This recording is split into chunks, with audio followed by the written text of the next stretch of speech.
Americans are traveling like never before, with more than 270 million expected to fly this summer alone, and 9 of the 10 busiest days ever processed by the TSA coming since May. So while we're traveling like never before, what about our four-legged friends? Bark Air is betting you'll pay dearly to bring along your dog on board. Matt Meeker is the founder and CEO of Bark Air, and he joins us now. Good to see you, sir. We want to circle back to Bark Air and start with today, a big day for your company, announcing earnings. I see the stock has had a nice day, up a couple percent, and a great year. What are we expecting from the financial performance? Well, I hope we can continue delivering as we have the past few quarters, just saying what we'll do and following through on that, and now powering more growth and more profitability into the future. Are you profitable right now? Well, that would be letting the cat out of the bag before the earnings later this afternoon. So we'll be able to tell you what we did for the quarter and the year, and then what we expect to do in the year ahead. But the progress has been very, very good in that direction. We had our first profitable quarter in our second fiscal quarter of last year, and we keep making moves in that direction. What are the metrics important to your company and your financial success that investors should be looking for in the results? Certainly continuing to improve on the gross margin line, and we've had sequential improvement on that line pretty consistently for the last 8 or 9 quarters. Um, I think investors, rightfully so, are now seeing that the foundation is there, that the profitable unit economics are there. And so the question has now turned to growth. And now that you've got that profitable foundation, can you grow on top of it? And we'll hope to answer those questions later today. Well, one of those trends we see in terms of the consumer is spending dearly for their pets. I know, as a dog lover myself, we buy this fresh food now every day that sits in the refrigerator alongside ours. We're in a different world, and that is the world in which Bark Air was born. Tell us about the airlines, and how does it differ from bringing your dog on, say, a United plane? Well, it's a dog first experience. And it's about serving the dog and making sure they're traveling in comfort and that their human is traveling with them. Dogs and their people want to be together as part of the family. That experience on a commercial airline, we love that they provide it. We love that they're at least saying we recognize as a family member and they want to travel with their people. Um, it's still stressful, not optimized for the dog, so stressful. I think the TSA experience is stressful for all of us, and not fun for all of us. But when you're a dog who doesn't have the context, it's a little bit harder. Waiting in that terminal is difficult if you have to relieve yourself.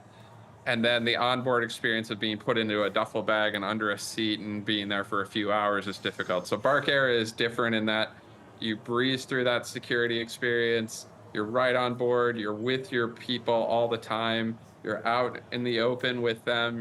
The food and beverage is catered to you. There's a spa treatment. So maybe a little bit more luxury there, but Right. really centered around the dog. So that's what I was just seeing. I was seeing a dog blow out on air. I was seeing all sorts of goodies. I think I was even seeing at one point a dog consuming champagne. Are these real perks to flying on Bark Air? They are real. Yes, everything you see is real. The dog park that you see is aspirational. We have that in design for future planes, but the rest is very real. And we're trying a lot of different things to build a luxurious experience for our dogs. Some will be greatly appreciated. Some will learn, maybe not so much, and we'll continue to evolve. How many flights are you chartering right now? Right now, we fly once a week between New York and Los Angeles, so out and back, and then every other week between New York and London. And we've just added routes for New York to Paris, starting in the fall, and also between a direct between Los Angeles and London.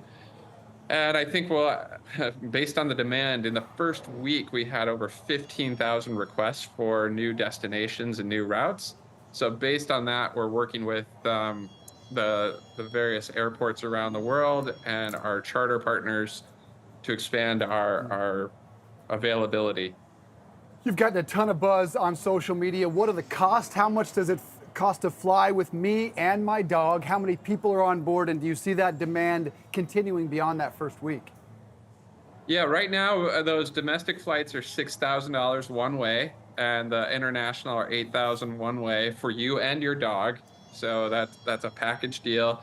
And if you've got two smaller dogs, so you know, two 10-pound dogs, and you can sit with them in one seat, that's still one ticket. Um, the hope is over time, as we add more routes and we have more predictability, we can get into a model of leasing our own planes, or even getting to the point of buying our own planes, and that will lower the unit marginal cost to operate the airline and therefore bring down the prices for people. You're in a bit of a catch-22 there, where you need the demand to lower the costs and you need Yeah. the lower cost to get the demand, but we're working in that direction. What do we do about poorly behaving dogs, and how do they use the bathroom? Uh, we don't believe there are any bad dogs, just misunderstood dogs, let's say. Okay.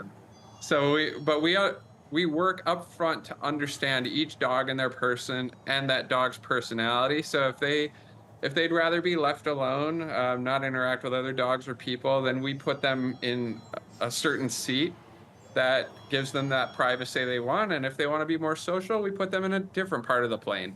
And then our crew is trained in both behavioral and emergency medicine for dogs, so they can work with that dog to have the most successful flight and outcome. And we've had no incidents so far, knock on wood. When it comes to bathroom breaks, they just go.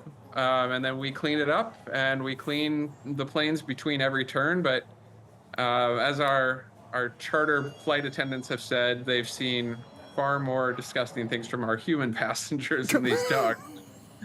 We're doing well there. Yeah, like people take their shoes off and their socks off on an airplane. Not okay, people. Pardon me. We got it noted, Matt, that's for sure.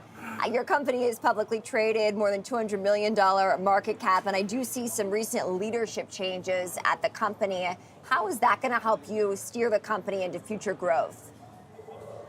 Oh, that's what it's all about, is the growth on those leadership changes. So we had some great leadership additions a couple of years ago to get us on that profitable foundation, more working the middle of the P&L. And they've done an amazing job, and you see it on our margin lines. And now you're turning that team, saying you're a $500 million business. That's a different scale. How do you go from that to $1 billion to $2 billion? And that's the talent we've brought in. We've totally changed the leadership team here in the last 100 days. So give them a little bit of time to get up and running, but this is just adding a huge amount of horsepower to that top line. All right, Matt Meeker, co-founder and chief executive of Bark. Matt, that was fun. Thanks so much for joining.